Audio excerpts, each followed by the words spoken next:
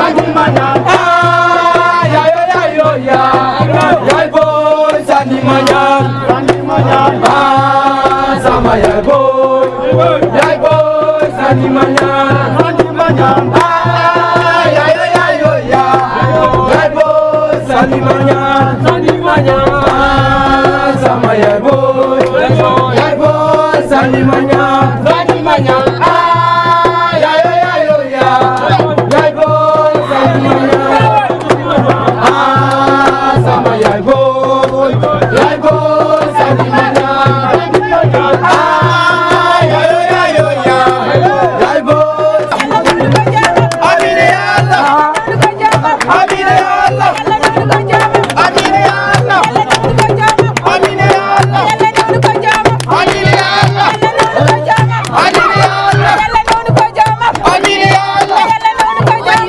Allah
Okay.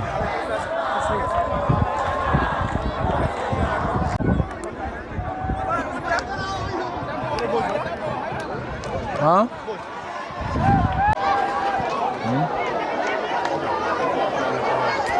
Apa-apa lah.